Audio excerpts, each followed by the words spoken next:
Mustapha Sow, bonjour. Bonjour, Michel. Vous êtes un banquier d'affaires, vous êtes le fondateur de la société SF Capital, qui est une banque d'affaires depuis 2017. D'abord, on a envie de savoir, vous avez sillonné le monde, vous étiez aux États-Unis, vous étiez au Canada, et vous avez fait le choix de revenir en Afrique et de vous y installer. D'abord, pourquoi ce choix? Alors, le premier choix, bien évidemment, réside du fait que je suis sénégalais africain à la base, étant toujours convaincu et conscient que l'Afrique avait besoin de ses propres ressources. Et là, je parle bien évidemment de ressources humaines.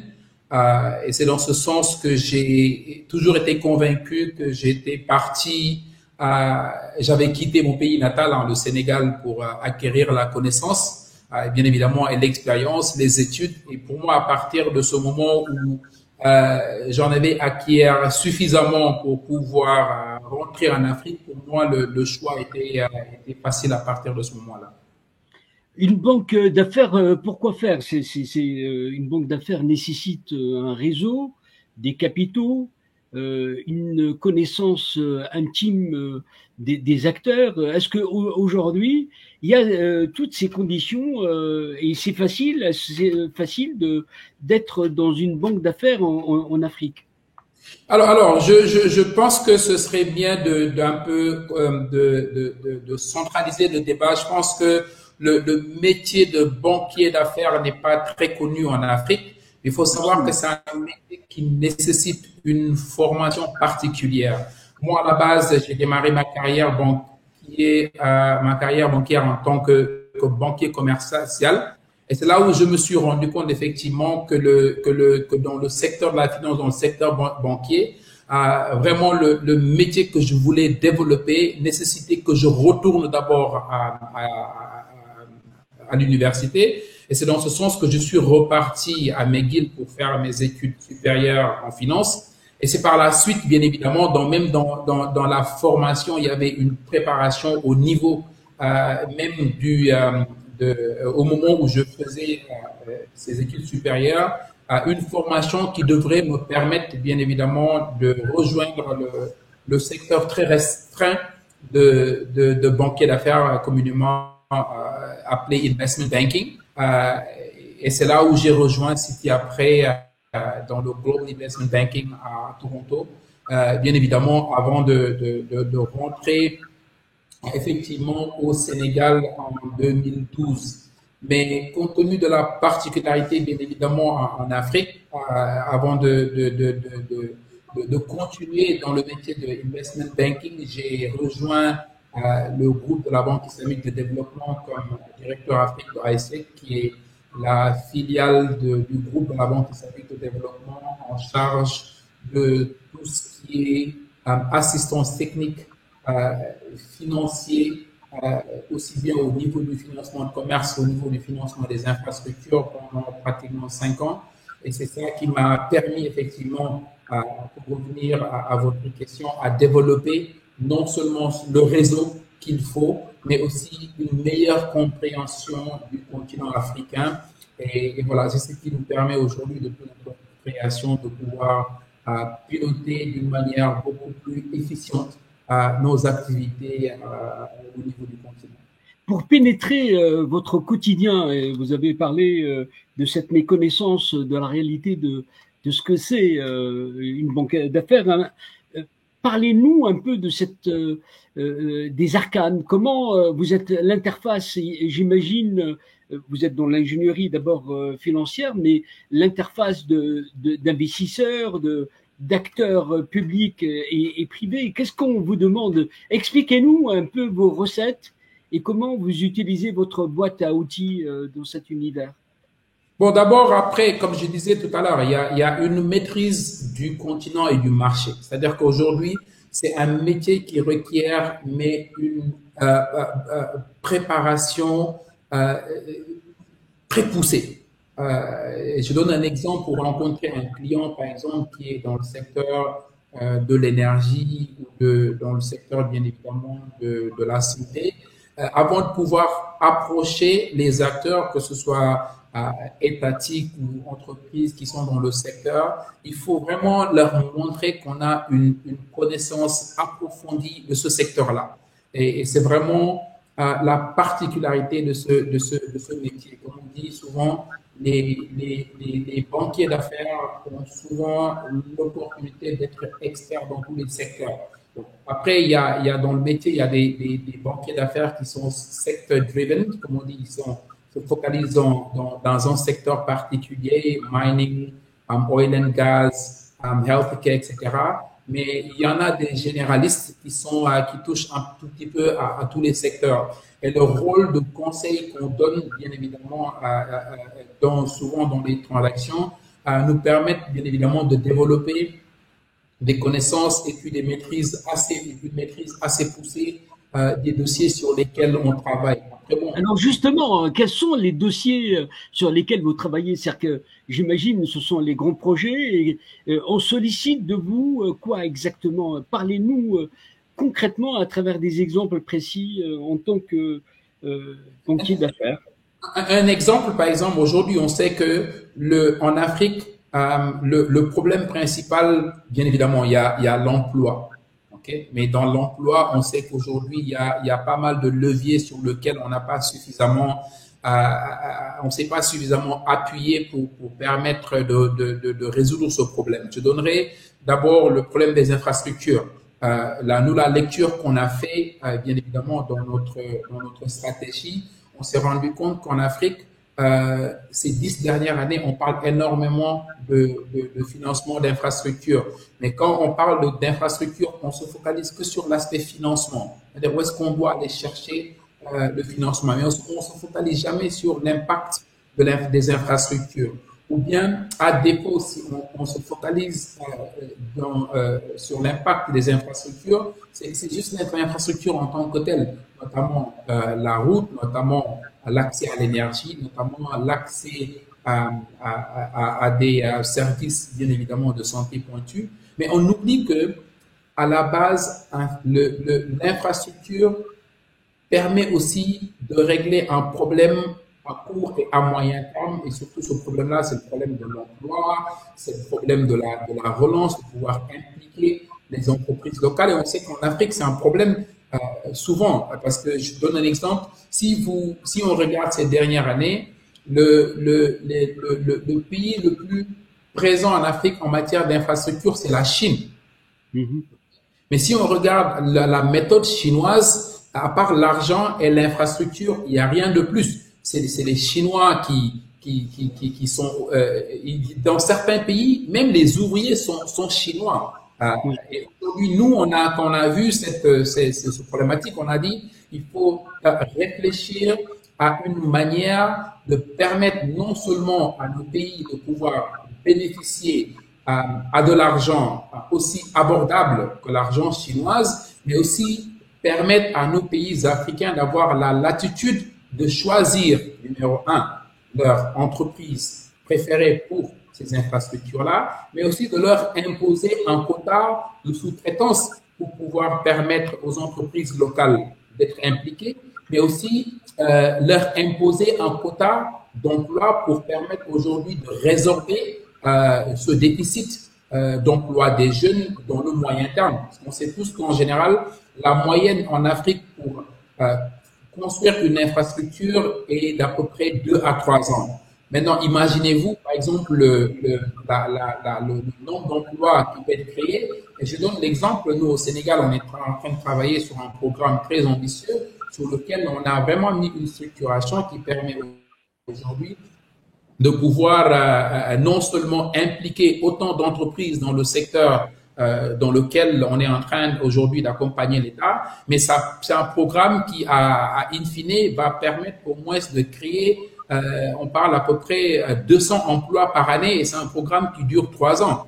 Et nous, vraiment, c'est la particularité au sein de SF, c'est-à-dire que on regarde l'aspect macro, les besoins d'une manière générale, et on essaie de voir vraiment comment essayer de permettre aux pays africains de pouvoir bénéficier, mais d'une manière beaucoup plus large, de ces programmes de financement d'infrastructures. Ça, c'est juste dans le secteur de l'infrastructure, mais on le sait aussi dans le secteur bancaire, dans lequel on identifie dans les pays, les banques qu'on appelle les banques indigènes, c'est les petites banques en général qui n'ont pas la particularité d'appartenir à un groupe bancaire, qu'on permet aujourd'hui à travers des mécanismes qu'on met en place pour leur permettre de pouvoir compétir bien évidemment avec les grosses banques. On l'a réalisé dans le secteur de l'énergie, dans lequel on a permis à des banques qui n'ont jamais pensé pouvoir réaliser certaines opérations de pouvoir aujourd'hui mettre en place un mécanisme qui leur a permis pendant un certain nombre d'années aujourd'hui d'être vraiment de pouvoir se positionner sur les gros projets structurants, notamment dans le financement des hydrocarbures. En effet, l'Afrique avance, mais on a l'impression que l'Afrique avance à pattes de tortue face aux défis considérables en termes de démographie, en termes de formation, d'éducation. C'est des chantiers considérables et gigantesques. L'Afrique, tout cela exige des moyens, mais vous qui êtes revenu en Afrique pour élaborer des solutions africaines, c'est-à-dire que comment participez-vous à cette vision, à ce storytelling africain ou un narratif africain pour permettre à ce continent d'aller plus vite, en tout cas de hâter le pas, parce que les défis sont considérables en termes de développement. Bon, c'est vrai qu'il y a une des erreurs qui revient souvent lorsqu'on a l'habitude de parler de l'Afrique, c'est de globaliser. Aujourd'hui sur le continent, bien évidemment, Covid a un peu ralenti et puis a mis à mal certaines performances. Mais il faut voir que dans le continent africain, il y a des pays vraiment qui ont fait un bond extraordinaire en termes de développement, que ce soit infrastructure, santé, etc. Même si une partie importante est toujours à la traîne. Donc je pense que ce serait quand même un peu injuste de mettre tous les pays africains dans le même panier. Ça, je pense évidemment, on est dans la nuance. C'est un continent, 54 États et des contrastes énormes. Mais quand même, il y a des choses qui vont extrêmement lentement et on est dans cet élément essentiel dans l'appréciation de l'Afrique, c'est la masse critique. C'est-à-dire que, certes, il y a des gens formés, mais comment former le maximum pour face aux besoins de l'Afrique? Non, je vais reprendre la fameuse phrase de Warren Buffett qui disait quel que soit ton niveau d'intelligence ou quel que soit ton niveau de technicité, les choses prennent du temps. On ne peut pas faire un enfant en un mois avec 9 femmes différentes. Ça, c'est impossible. Et je pense qu'il faut d'abord être conscient. Oui, ça, je suis tout à fait d'accord avec vous. On a tellement de priorités aujourd'hui qu'il faut qu'on fasse plus. Mais ça requiert l'implication de tout un chacun. C'est vrai qu'en Afrique, oui, nos dirigeants ne sont pas exempts de toute reproche, mais je pense qu'aussi ce serait une solution de facilité que de passer tout notre temps à blâmer, par exemple, les décideurs. Moi, je pense que il faut qu'il y ait un réveil de conscience pour savoir qu'aujourd'hui, tout un chacun a sa part de responsabilité. Et ça, je parlerai du chef de l'État qui doit mettre en place une politique ou des réformes. Aujourd'hui, aux citoyens lambda qui mange sa banane et qui jette la peau de banane dans la rue. Donc ça, c'est vraiment une prise de conscience que tout le monde doit avoir. Et que si on tire nous tous dans le même sens, on aura un résultat. Mais si chacun pense que l'autre est fautif et qu'on soit pas conscient de l'effort collectif, ce sera très difficile d'obtenir le résultat qu'on veut obtenir. Mais il ne faut pas cracher encore une fois de plus sur ce qui a été réalisé dans ce continent. Je pense que ces 10-20 dernières années, il y a énormément de choses qui ont été réalisées. C'est vrai qu'il y a aujourd'hui le poids démographique qui fait qu'aujourd'hui on a tendance à penser que certaines choses ne sont pas réalisées. Mais voilà, vous avez raison, il y a une urgence Et je pense il faut vraiment se focaliser sur le leapfrogging pour permettre évidemment de développer, de permettre aux jeunes, pour moi, à la fin de la journée, c'est l'objectif principal, c'est de permettre aux jeunes de retrouver le rêve perdu. Et c'est uniquement dans ce sens-là qu'on peut construire notre Afrique. La force des individus ou des nations, c'est de tirer les enseignements et de faire ce qu'on appelle le retour d'expérience. Ces 3 ans de crise de Covid, comment, selon vous, faut-il, même si c'est encore en cours, corriger le tir, la trajectoire concernant l'Afrique? Parce qu'on découvre des fragilités considérables après ces 3 années de Covid. Bon, comme on dit, chaque crise présente ses inconvénients et ses opportunités. Moi, aujourd'hui, la situation avec le coronavirus, moi, je préfère me focaliser sur vraiment le positif. Le positif aujourd'hui, c'est que ça offre une opportunité immense au continent africain de faire l'autocritique et de pouvoir regarder la réalité en face. Je pense que ce qui se passe aujourd'hui avec la vaccination, avec le vaccin, doit ouvrir les yeux à nos dirigeants et bien évidemment aux Africains pour savoir qu'on ne peut pas compter sur autrui pour régler son problème. Il faut vraiment compter sur soi dans un premier temps et le partenariat vient après. Mais on ne peut pas continuer à compter sur le partenariat dans un premier ressort pour pouvoir développer son économie. Il n'y a aucun pays qui a développé un pays. Les pays se développent et le partenariat suit. Et je pense que l'enseignement avec Covid doit être en tout cas un wake-up call pour qu'on puisse savoir qu'il est temps aujourd'hui qu'on puisse compter sur les ressources. Parce que le coronavirus, le vaccin contre le corona, c'est quoi? C'est la technologie et l'argent. Aujourd'hui, il y a certains pays en Afrique, notamment l'Afrique du Sud, le Maroc, l'Égypte, qui ont su montrer, et même l'île Maurice, qui ont su montrer aujourd'hui en termes technologiques que l'Afrique avait la capacité pour développer des technologies de pointe. L'argent, on ne peut pas nous dire qu'il n'y a pas d'argent en Afrique. C'est juste que soit l'argent n'est pas bien mobilisé ou bien n'est pas bien utilisé. Mais moi, je pense qu'on a tout ce qu'il faut, que ce soit ressources humaines. Si vous allez au Nigeria aujourd'hui, les meilleurs médecins aux États-Unis, c'est des Nigérians. Aujourd'hui, le premier chirurgien plastique, mais de tous les États-Unis, c'est un Ghanéen. Et vous partez au Nigeria. Moi, j'ai regardé la dernière fois une émission où l'Arabie Saoudite était venue au Nigeria pour recruter les médecins nigérians. Et ça veut tout dire. Mais ce qu'on a, nous, comme potentiel, si on ne l'exploite pas, malheureusement, les gens vont partir ou ils vont venir les chercher chez nous. Et je pense qu'il est vraiment temps de prendre conscience qu'on a ce qu'il faut et que vraiment il est temps qu'on puisse compter sur nous-mêmes, qu'on puisse compter sur nos ressources humaines, sur nos ressources naturelles. Et vraiment, pour moi, c'est l'enseignement à tirer de cette situation. Et encore une fois de plus, les crises arrivent souvent chaque 30 ans, chaque 50 ans. Et si on ne profite pas de cette opportunité-là, ce sera encore dans 30 ans ou dans 50 ans. Parce que tous les pays qui ont émergé ont su s'appuyer sur une crise majeure pour le faire. Oui.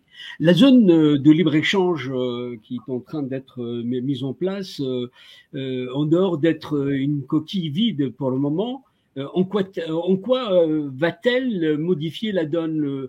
C'est quoi ces effets positifs possibles, selon vous? Alors, la zone de libre-échange, je pense qu'il faut partir d'un constat. Le constat, c'est le continent africain est le continent qui commerce entre les pays le moins.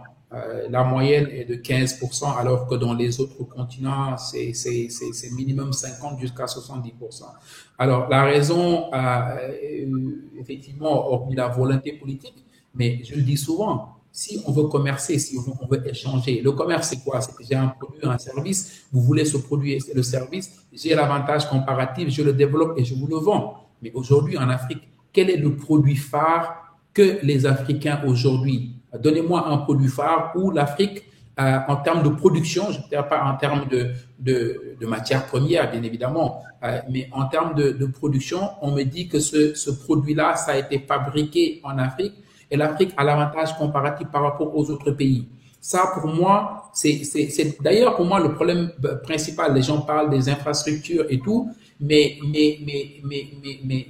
qu'est-ce qu'on doit développer pour pouvoir échanger avec les autres. Et je pense que c'est tout le travail, je pense, nécessaire qu'on doit mettre l'accent, c'est-à-dire le développement de l'industrie. Tout ce qui est produit dans le monde, la matière première, elle est faite en Afrique, mais elle est exportée brute ailleurs dans le monde pour pouvoir être échangée avec les autres pays. La majeure partie des produits qui sont échangés en Europe, la matière première, elle est faite en Afrique, produit en France, exportée en Italie, etc. Mais pourquoi ne pas s'assurer, au moins à notre niveau, que ce produit qui a été en matière première pris en Afrique puisse être processé en Afrique, mais on peut l'exporter en Europe, mais l'exporter en Afrique plutôt que d'avoir quasiment tout notre produit de consommation première venir de l'Europe, alors que la matière première vient de l'Afrique. Et je pense que c'est vraiment le résultat, le challenge principal aujourd'hui qu'on a, c'est de miser dans l'industrialisation, ce que malheureusement beaucoup de gouvernements aujourd'hui en Afrique ont du mal à comprendre. Le problème de l'emploi, le problème de l'échange entre pays africains, le problème, l'histoire des taux de croissance soutenables, c'est pas vraiment à travers d'autres secteurs qu'on peut l'avoir, mais c'est à travers l'industrialisation, l'agriculture, oui, mais aussi faire le processing, c'est-à-dire pouvoir transformer ce qu'on produit, produire ce qu'on transforme, et puis le consommer nous-mêmes avant de l'exporter. Ça a toujours été le cas, et l'Afrique ne pourra pas dérober à la règle. Le seul moyen aujourd'hui d'avoir une croissance économique soutenable qui pourra être inclusive et impacter l'Africain lambda, c'est bien évidemment à travers l'industrialisation. Vous êtes le produit de la méritocratie, mais pour servir un peu de modèle, puisque vous avez un parcours de quelqu'un qui a une vision de lui-même et de son avenir. Quelles sont les choses essentielles sur lesquelles il faut s'appuyer pour donner cette impulsion à l'Afrique pour aller de l'avant? Donc d'abord, il y a une meilleure appréciation de notre cher continent. Je pense que ça, parce que c'est un continent tellement difficile, je vous l'avoue, honnêtement, il faut avoir une croyance solide pour pouvoir exceller dans ce continent. Il faut l'avouer, tout n'est pas positif, mais cette croyance, cette volonté, cette persévérance, on l'a que lorsqu'on a une croyance vraiment très importante pour ce continent. Cet amour pour ce continent, croire que le continent a besoin de nous, je pense que c'est un point essentiel pour pouvoir prendre ce genre de décision-là. À partir de ce moment, moi, je me dis, le reste revient, parce que c'est quoi? C'est une dans la vie, on veut réussir, certes, mais on veut réussir. Pour réussir, il faut être dans un environnement où il y a des opportunités. Okay? Et ces opportunités-là, je pense que tout le monde est d'accord que ce continent énorme, comment on appelle ça, possède énormément d'opportunités. Mais jusqu'à présent, ces opportunités, ceux qui en bénéficient, bien évidemment, c'est les étrangers. Je n'ai rien contre les étrangers, mais je pense que la partie la plus importante devrait revenir aux Africains.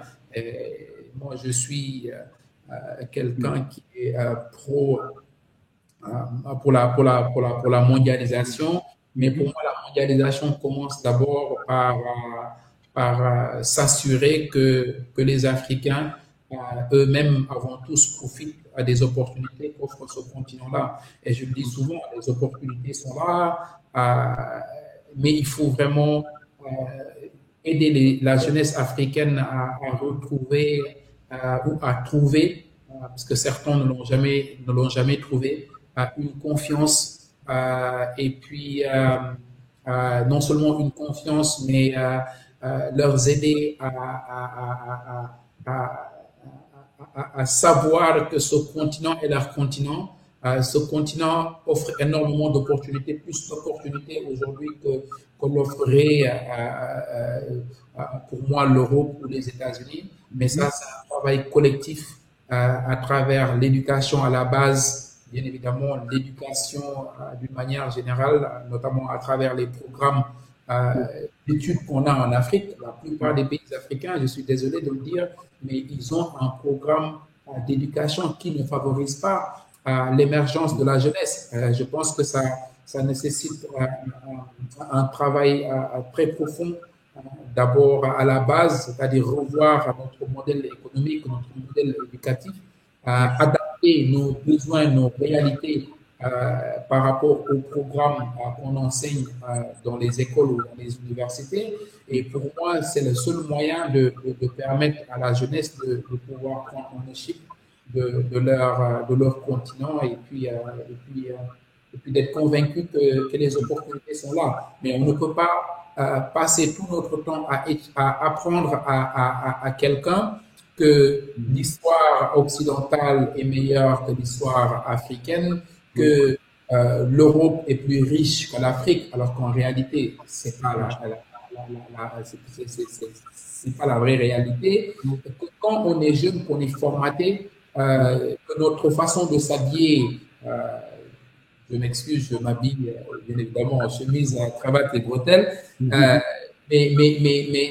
quand vous mettez dans la tête de quelqu'un que sa culture, sa société, son éducation, etc., à la base n'est pas la bonne, ce sera très difficile de faire croire à cette personne-là que lorsque vous avez dépassé ce stade-là, que pour réussir, il faut s'appuyer sur ce qui n'était pas bon avant. Le jeune qui va faire ses études dans ce système-là, après, il va penser que la finalité, bien évidemment, c'est d'aller à l'Occident pour pouvoir gagner sa vie. Mustapha Sow, je rappelle que vous êtes le fondateur de SF Capital. C'est une banque d'affaires que vous avez créée en 2017. Je vous remercie de nous avoir donné votre vision, votre expertise et votre regard sur l'Afrique, sur vous-même, sur le Sénégal. Merci, à bientôt. Merci beaucoup, Hicham. Merci beaucoup. Merci, au revoir.